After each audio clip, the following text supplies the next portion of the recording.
Okay, well, we will move on to today's topic. First of all, just wanted to welcome everybody. Thanks for coming back and tuning in with us once again. And typically, during this segment, during the welcome segment, I'm not going to go through all the details because we've had many a webinar together before, but I would typically start by giving people a brief overview of the tools that they're going to use in the interface. So I would start by saying, look at the first pane on the right-hand side of your screen. You'll see a participants list. I would tell them how to mute and unmute microphones, and then I would move on to the chat window and point out that there's a drop-down arrow, and people can choose to respond to everyone or to individuals, and I'd ask people to make sure that everyone is selected unless they'd like to send me or a co-facilitator a private message.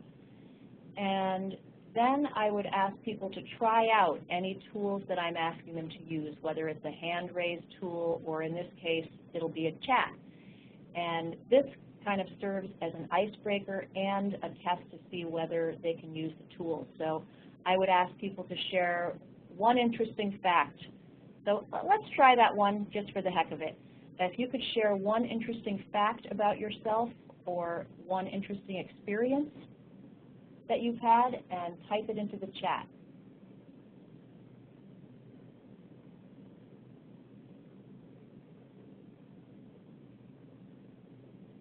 Okay, Michelle loves to kayak. Oh, and Michelle, if you could switch your drop-down arrow to everyone.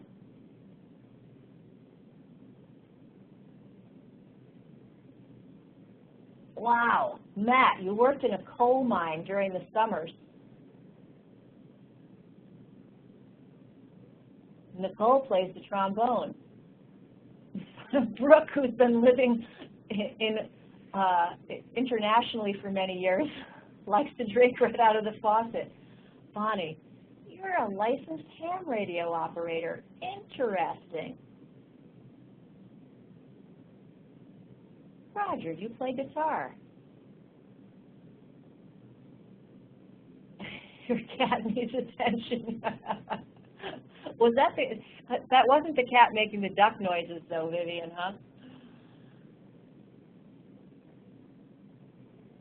Okay. So you can see how that kind of activity serves as an icebreaker and draws people into the webinar so that it's not just looked at as a passive experience that allows them a chance to check their email.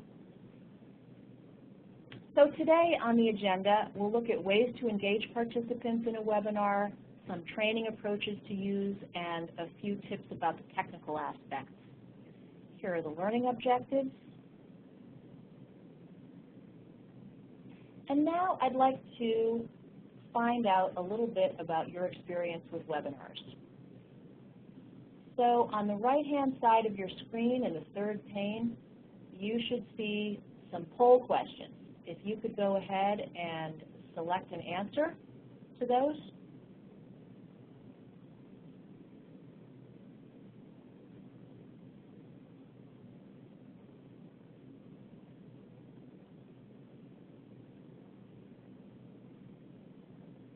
All right, I'm going to close the polls and we'll take a look at the responses.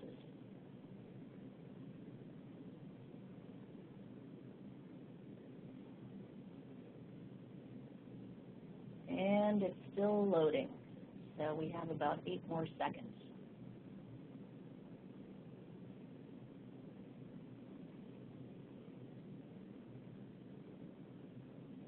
Okay.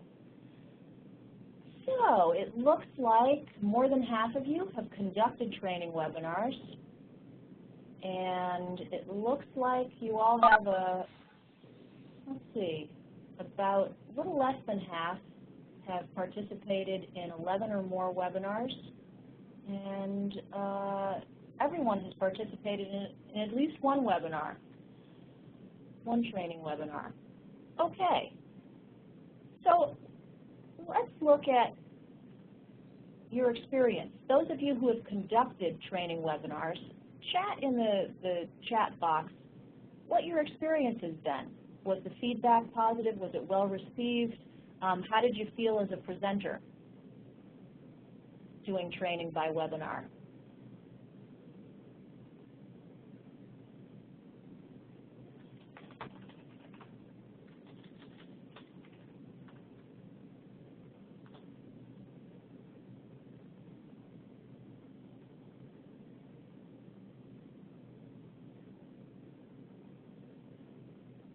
Okay, let's see. Okay, Brooke, the more interactive seem to get more positive responses. Okay, if there are too many people, it gets difficult to manage. Michelle, that's an excellent point. I would say more than 15 or 20, it's possible but challenging to have a truly interactive webinar. Okay, sometimes hard talking to what seems to be everyone and no one. Yeah, and Brooke, along the same lines, it took some getting used to talk to dead air. I found that to be really challenging, and I think most of us in the room have had significant training experience. And one of the wonderful things about being a trainer is that you work off of responses from people, nonverbal expressions, eye contact, that sort of thing. So that takes some getting used to with webinars. Okay, Nathan says time seemed to pass quickly in webinars that you've led. Mm-hmm. Vivian, presenters should learn to hum. So let me just tell you what shifted my experience doing webinars. When I first started doing them, I was doing informational presentations that had very little interaction, and I really felt like I was in a giant tuna can, and that my voice was just echoing out there, hello, anybody out there? And I just couldn't summon up the energy that I typically get from interacting with people until I started shifting to a more interactive format. And then I really felt more connected to the people in the webinar room. So how about when you've been a participant? What's your experience been when you're on the receiving end? How would you characterize those webinars that you've been in?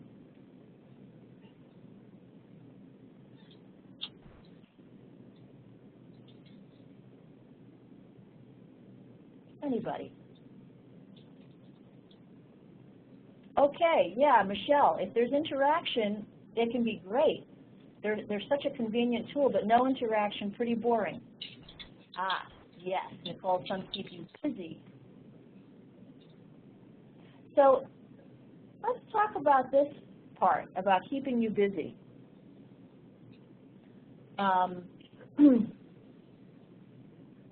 So if there's no social pressure, in a live classroom setting, there is some pressure to at least look like you're paying attention.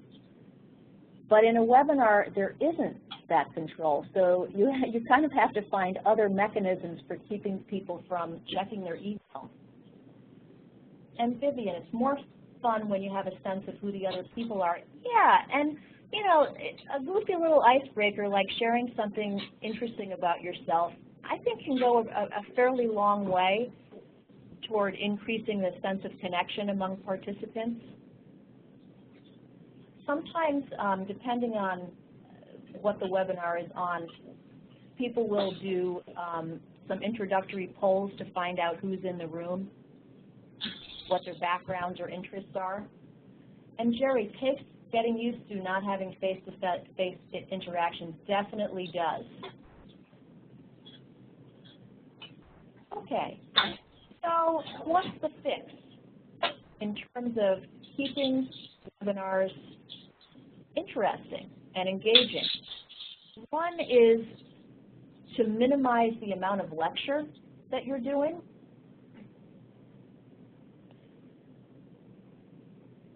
So that kind of one-way communication makes people tune out pretty quickly. And they have a lot of other options. They've got the world at their fingertips sitting at their computer. So you have to put in some effort to keep people's attention.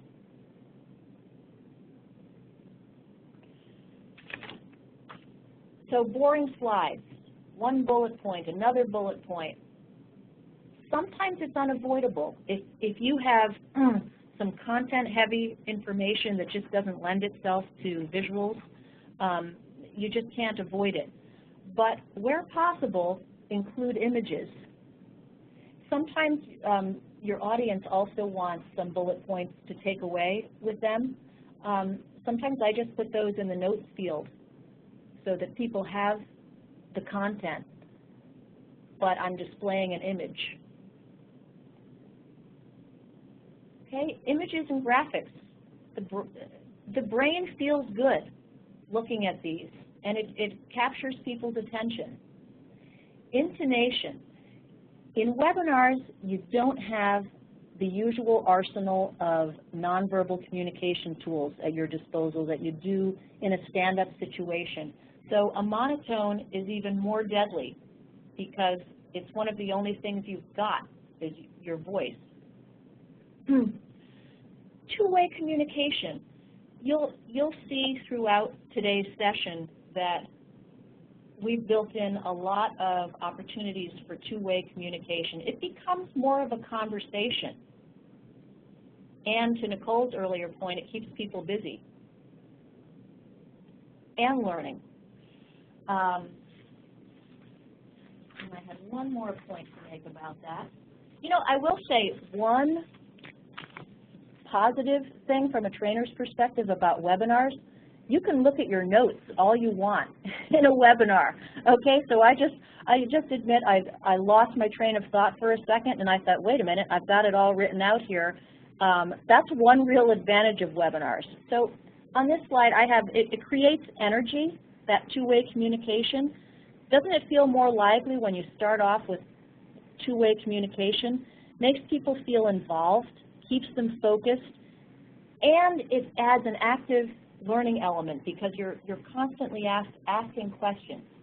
So let's pause here and see any downsides to interactivity. There's no right answer to this, just looking for your thoughts. When you open the session like this and invite people to participate, any possible downsides?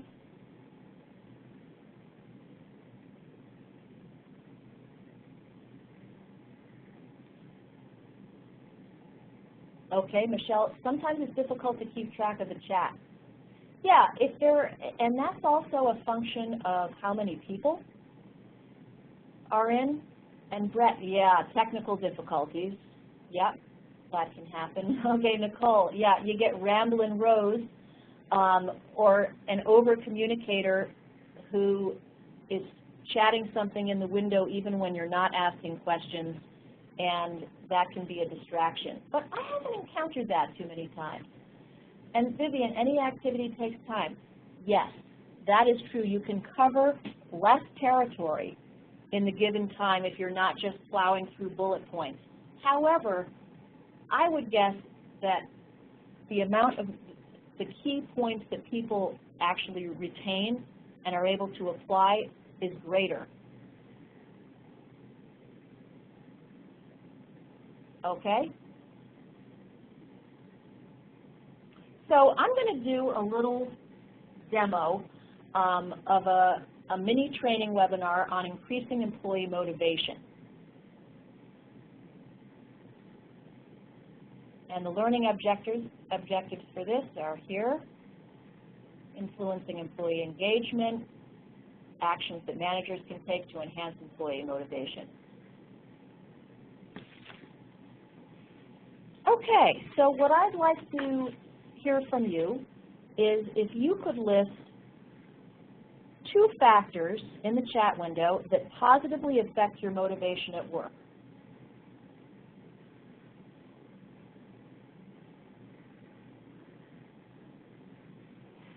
okay? So when someone asks for your input, Michelle, that motivates you? Okay? Yes, it does. Okay, great. And Brooke, you find collaboration motivating. And Nicole, a good boss and a friendly coworker. And actually, Nicole, we'll be talking more about a manager's role in this shortly. Okay, Bonnie, positive feedback. Oh, completing a job successfully. We're going to hold on to that thought because you'll see how it plays, how other people feel about that shortly. Jerry, feeling like you're part of a team. Oh, and meaningful work, making a difference. Yes. Vivian, supportive environment. Okay, so these are, the things you're mentioning are all factors that come up in survey results. And Michelle, diverse projects and roles that lead to new learning. Yeah, people find, and surveys bear this out, individuals tend to find opportunities for personal growth motivating. So let's take a look at managers and motivation. Think of an effective manager you've had and name one thing that that person did that was motivational for you. If you could chat that in the chat box.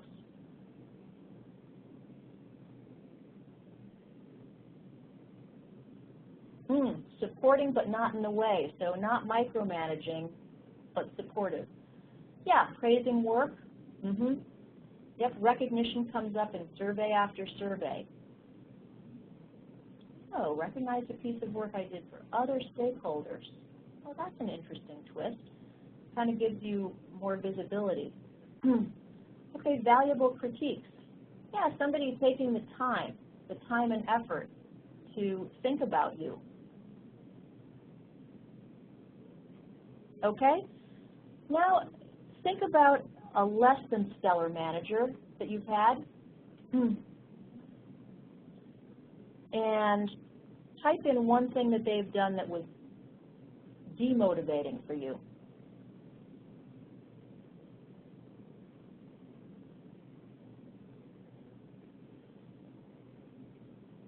Oh, too political.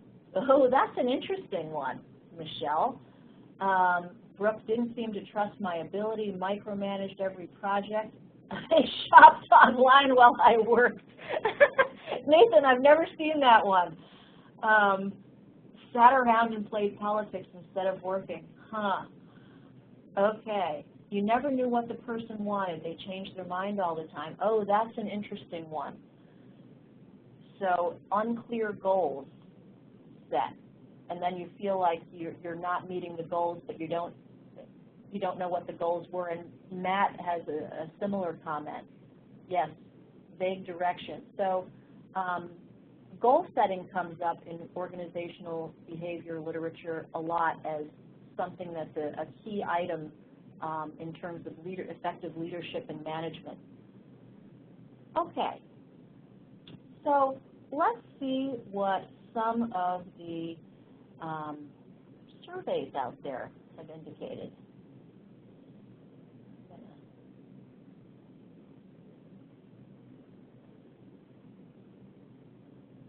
Open a poll.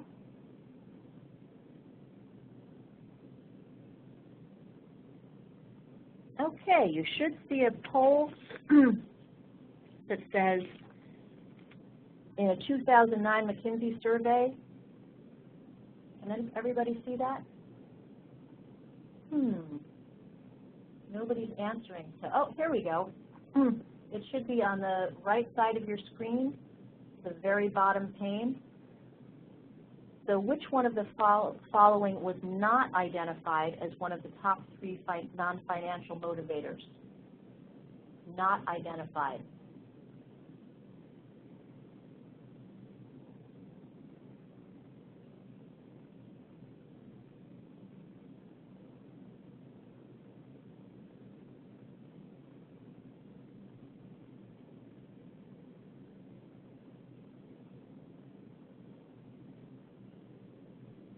Okay, can you see the results? All right, So we had a few answers, attention from leaders, and then a few people responded that friendly coworkers was not on the list. It's actually friendly coworkers was not identified as one of the top 3 non-financial motivators. So the first one, not a surprise, praise and commendation by your manager. The second one is quite interesting, and I have to say, this one surprised me when I saw it, attention from leaders, and it shifted my thinking in terms of the people who report to me and making sure that I mention their accomplishments or give them a chance to shine with people above me in the hierarchy. So that is something to keep in mind. Opportunities to lead projects or task forces. So people who give people the chance to lead in some way, people find very motivational. So let's look at one more poll. Clear this one.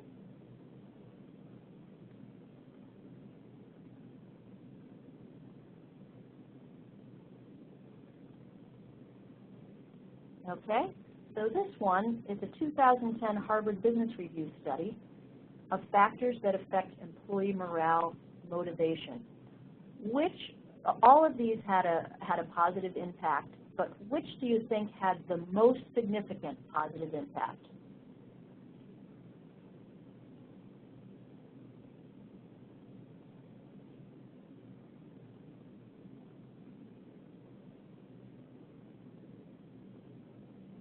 Okay, let's take a look.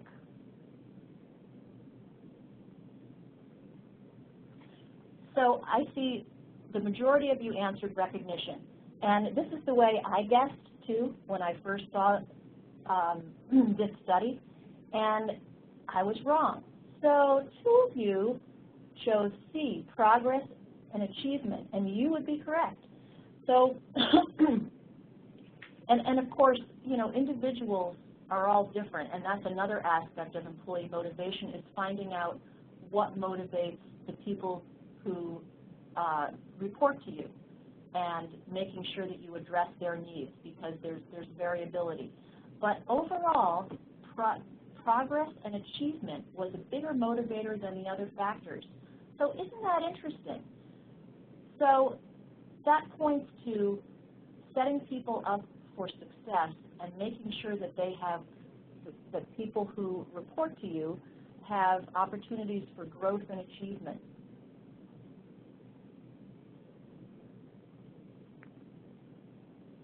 Okay? Let's look at this. This was a huge study, 19,000 plus people. Top 5 reasons for leaving. So as a manager, which 2 of these do you typically have some control over? More control over than with the others, let's say. Okay, if you work in education, as most of us do, you'll know that number 1, we don't have a whole lot of control over career and promotion opportunities. They're pretty limited these days. Number 2, respect and support from supervisor as a manager. Let's see. Oh, good, we have responses here.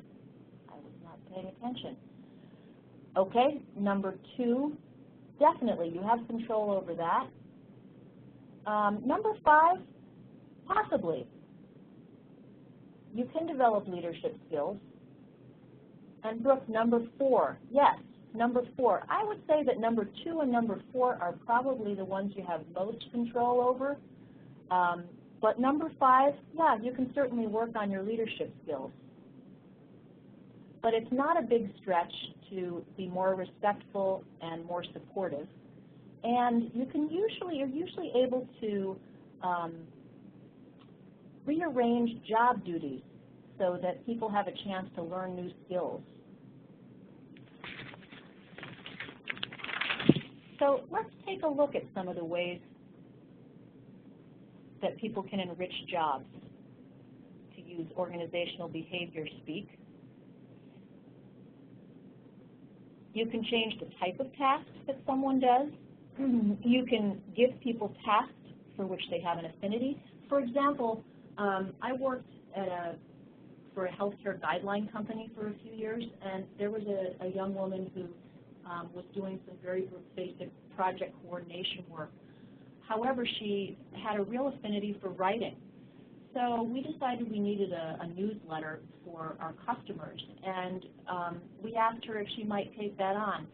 There was just such a turnaround in her attitude toward work when she took on that newsletter, because she had a chance during her day to do some work that really resonated for her. C, a chance to interact with other people.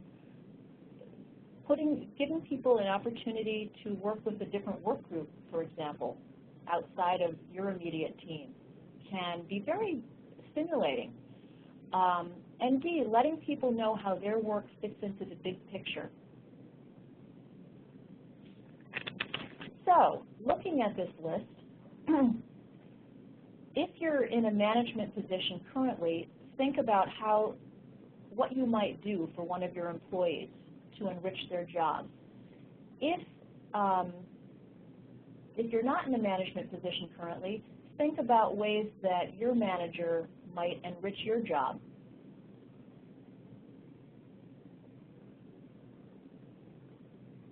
Or that they have enriched your job.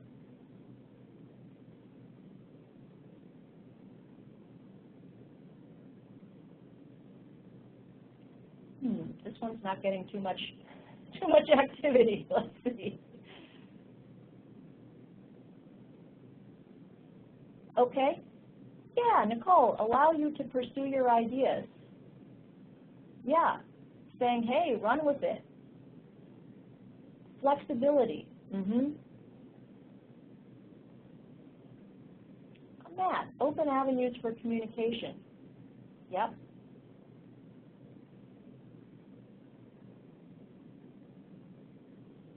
Oh, look, yeah, asking you what other projects, because, you know, we often make assumptions about people that, oh, they wouldn't be interested in that, and maybe they would be. Vivian, room for creativity. Yeah, letting people take things in another direction and run with it. Okay, Jerry, your manager gave you projects that she thought you would be interested in. Excellent. Okay.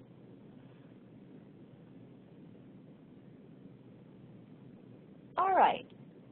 So that's the end of the little mini demo. And I'd like to debrief this a little bit. So what tactics in this session do you think worked well in terms of getting people engaged and getting people connected to the content? Okay, Brett, variety. It wasn't all the same. Yep, polls, discussion, slides. Did you have time to check your email? Of course, who would confess that? Okay, Matt, the polling questions, the polling and chat response from Nicole. And do you get a sense of how I covered the same ground that I might have covered in bullet points? I could have easily put up in bullet points, here are the 5 key ways to motivate employees, and talked through them. But instead, it became a conversation. I displayed information in polls. I used a variety of tactics. What would you change? There's always something that could be done better.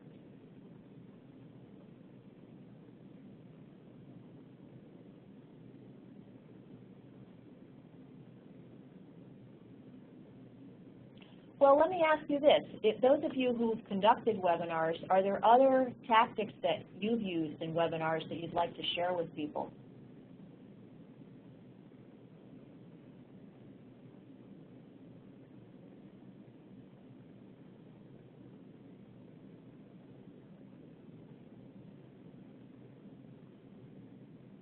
So do you think you'll try any of these strategies? You could even talk to faculty about building in a couple of webinar sessions into their online courses as part of your instructional design activities. There might be some topics that particularly lend themselves to a webinar format. I don't know what tools you all have at each of your institutions.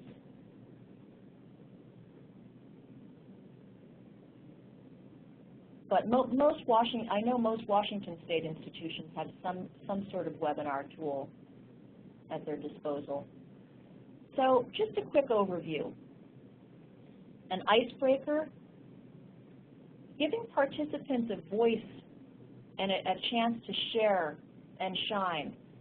So if you notice, I acknowledged comments, and it feels really good to do that as a presenter, you know, as the trainer as well. It's really fun to hear people's comments and to connect with people, and you know, people share a lot of really good information typically. So how did I demonstrate respect for the participants?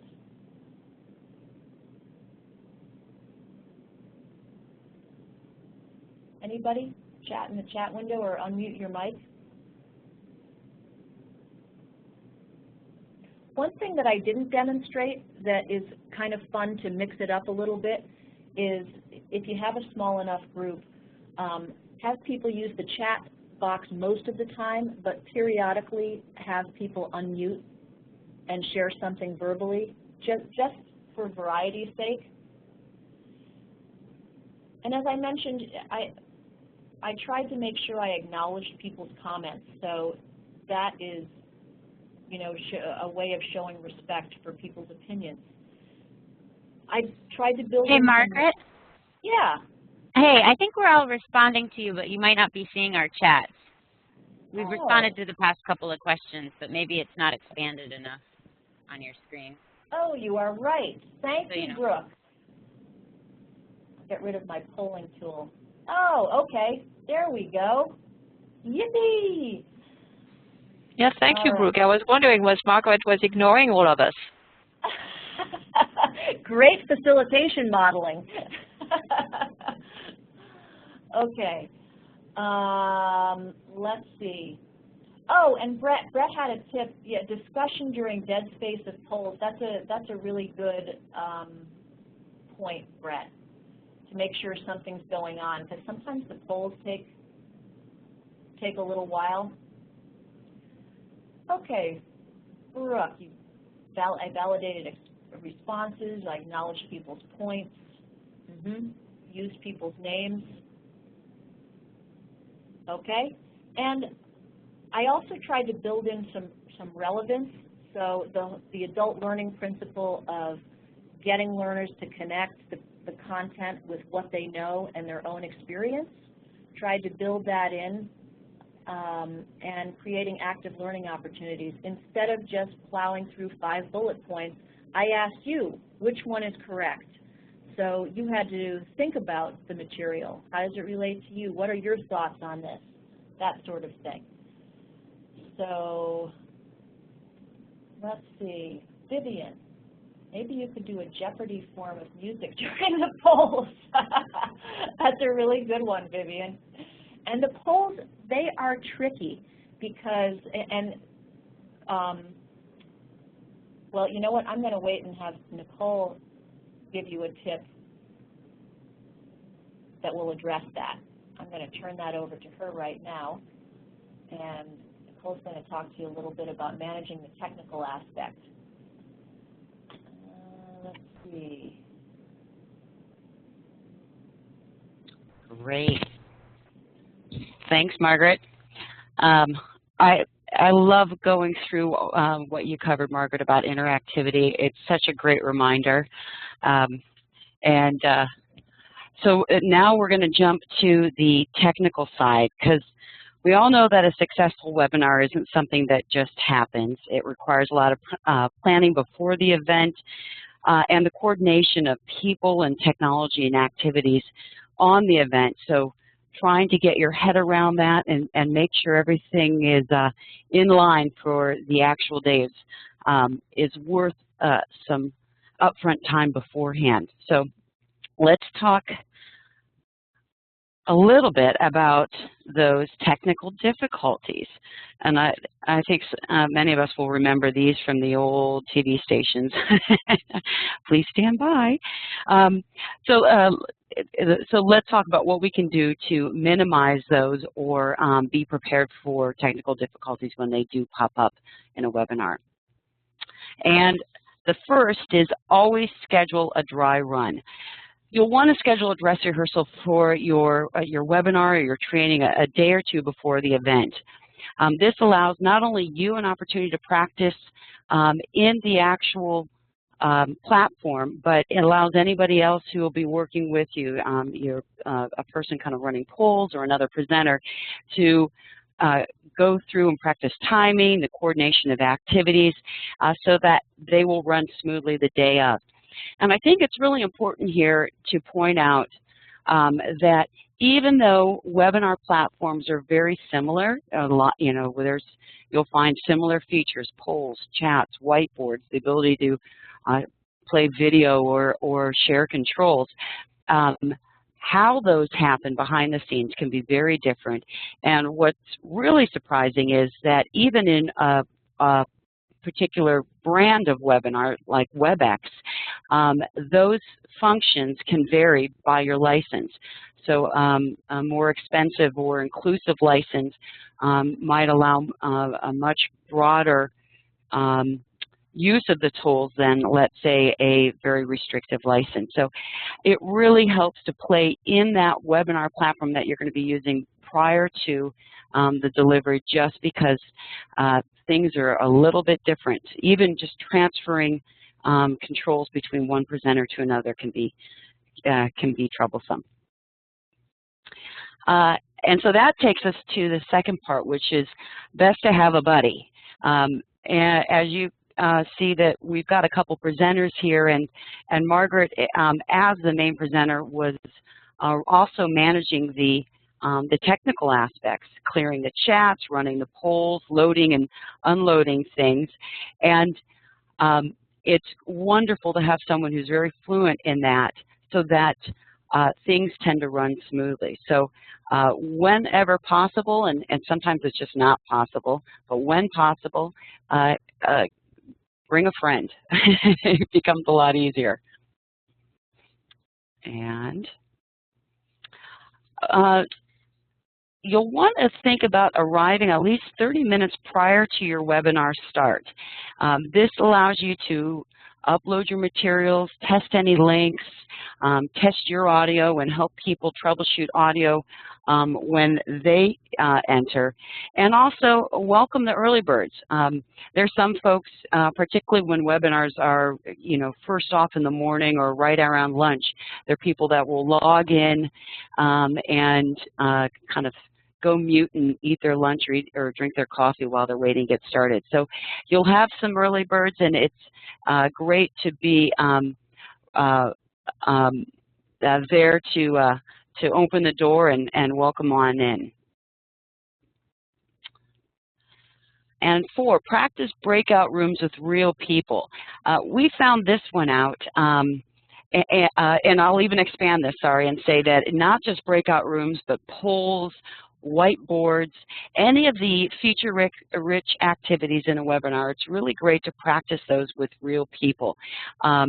Meaning someone who's not the presenter, and people that are logged in as participants. Because one of the things that we found out in practicing for our weekly webinars is that even though the rest of us have the raise hand function, the presenter doesn't. And so if you're sharing controls, if you're having a raise hand and you'd like everybody to participate, the presenter cannot participate. So it's little things like that that allow you to look at the webinar platform from a couple different angles to really see how it functions and if your activity is going to perform the way that you think it will on the day of. And be welcoming. For smaller webinars, and this group, our group right here, you know, in anywhere between 10 to 20 people, it's great to welcome people by name as they enter or drop them a chat. And for larger webinars, you can offer a more general welcome as people come online. It can be a little tedious to welcome everybody in a 50-plus person webinar. So a more broad, hi everybody, welcome, glad to see people coming online will suffice.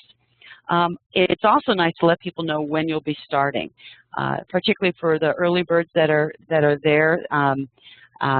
Sitting online to dead space, you know, for 5 or 6 minutes can seem like an eternity. So let them know that, you know, we'll be starting in 3 minutes. It helps keep everybody, you know, kind of engaged and ready for the webinar, and also allows you to start on time. Also, another little thing that's helpful to do for those folks who might be new to the webinar is send a, after you've made your kind of audio announcement to everybody, whether it's a welcoming or letting them know when it starts, send a little chat that says, you know, if you didn't just hear my announcement by audio, let me know, because folks may not have realized at that point that they're not receiving sound, or their mics or their speakers aren't working. So that's just another way to kind of check in and make sure everybody is ready to go when it's time to start. And I think this one's really helpful, which is guide participants to the webinar tools. Even though most people these days have been involved in at least one webinar, whether they were attended or presented, as I mentioned, the different platforms have different features, and within the platform, you've got different levels of service. So it's helpful to point out at the very beginning those features that you'll be using. You know, let people know we're going to be using chat and where to find that on the interface, or how to. This one always tends to trip people up. Down in the chat box, how to send private or group messages, and also where to go up on the top bar on to you know, adjust your audio. So take a few moments to help familiarize people. It will also ensure that you've got everybody moving along with you during the webinar, and you don't, 10 minutes in, have someone say, you know, start sending up flares to the chat that they can't get their microphone to work. So spend a few moments and handle that right up front. And even though we're talking about how to successfully have a webinar by mitigating any possible issues, it's best to have a contingency plan right up front, because let's be honest, we're dealing with technology and there's always a problem. You know, it doesn't matter how well you prepare. It's some days it's just Murphy's Law. It's going to be your day to have technology go against you. So have that contingency plan in place when there are problems such as no voice over IP, or slides won't advance, or even your neighbors decide to launch construction that day or bring down the tree next door. Make sure that you've got what you're going to do if that situation arises. And Margaret has a great example that I'll share, that she tends to tee up an email with all the participants' email addresses already loaded in the to column or the to field, and she'll attach the slide deck as well as the teleconference line. So if for some reason part of the system isn't working, people can still follow along in some sort of capacity. So think about how you, particularly for really large webinars, how are you going to solve problems before they happen. And finally, you can just sit back and relax, because if you've thought through every step of it, you practice, you're familiar with the platform, you know how your activities are going to run, you got a plan in place, you can sit back and just relax and enjoy, because that's really what it comes down to. A successful webinar is to enjoy being in the webinar and engaging with the participants. And hopefully a couple of these things that we talked about here today you'll be able to keep in mind next time you have to deliver a training. So relax and have fun. Any questions? Any horror stories anybody wants to share, or any success stories about a webinar that you were involved in?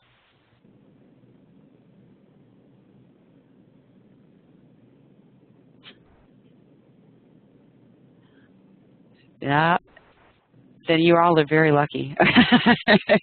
I've had horror stories. With that, I will hand it back over to Margaret. Thanks, Nicole. And I will, there we go. So just getting, let's see. So future webinars, we're looking at shifting to every other week, and we wanted to get your input on topics. A couple that we had thought of were, one, spotlighting activities developed by different curriculum development specialists. We were planning on offering a session on 508 compliance, one on challenge exams, and one on open source materials. And also, if you wanted to design a webinar and practice on us, we're happy to do that, and we can set up the webinar and you know, do a run through with you, etc. So if anybody would like to do that, that would be great. Or maybe when we're spotlighting an activity from your school, you could also facilitate the webinar. And any suggestions on format changes for these webinars. So any input on all of the items I just mentioned, if you could chat in the chat box. Oh, thank you, Michelle.